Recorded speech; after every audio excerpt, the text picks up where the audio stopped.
Here on the Checker Pro Radio Show, questions come in from homeowners about repair, replacement, and maintenance of general things around their home. When I get a question about garage door repair or replacement or maintenance, I go to my go-to guy, Cody Johnson from Garage Door Doctor. Hello, Cody. How are you? Hey, Joe. Thanks for having me. Yeah, so the questions come in. What should I expect from a garage door service technician? What should I be looking for? Interesting question. So what I would be looking for, that's how I'll answer you. What I would want my mom to be looking for is, first of all, I would check the background of the company. How many Google reviews do they have? For instance, we have over 3,000 at one of our review site links. You know, I would check their reviews, Google, Facebook, Yelp, Angie's List. I would check out them in Nextdoor app and see how they're doing there. Do I have referrals from my own neighbors? I would check them from Check a Pro Joe, and because you check the references. A lot of companies don't have references. They may be able to fake some reviews, buy some fake reviews. Those are services that are out there and until Google catches them and deletes them. So I would check for references, which you do for us as a service you provide for your clients, the customers. So that'd be probably my first part. How long have they been in business? Have they been in business for three days, 3 months, 3 years, or 30 years? Like we've been in business since 1987.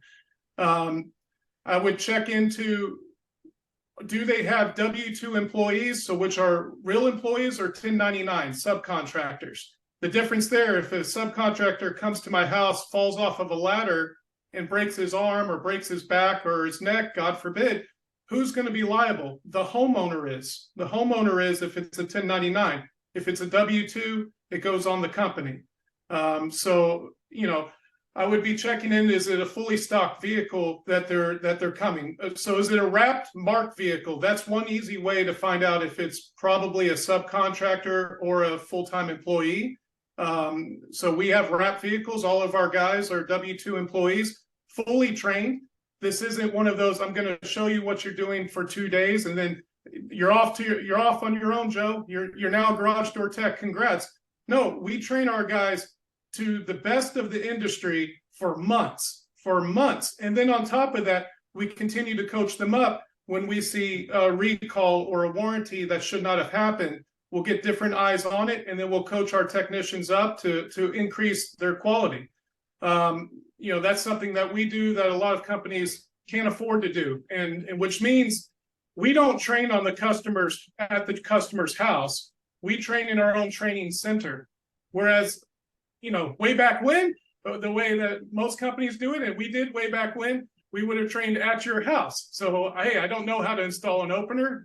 You're my guinea pig, you know? So, so that's something that we do is we train in a training center. We train for months. They do ride-alongs with fully trained technicians. The other thing I would say is they need to show up uniformed, clean, happy, energetic. You know, if they're showing up grumpy with a torn shirt, you know, a painter's jacket that's got all these paint, you don't even know who they're working for. That would be a concern of mine. And I'm looking for somebody that's, you know, if somebody came to my mom's house, I'm looking for somebody that knows how to smile, knows how to connect to my mom, and you know, just enjoy his job. Somebody that loves the job that he has and loves the company they work for. You know, that would be something that I would be hoping that my mom would hire. You know, a company that would stand behind their guys when the guys are down or having a bad week or something goes on in their personal life and they can't go to work. Other companies would fire them.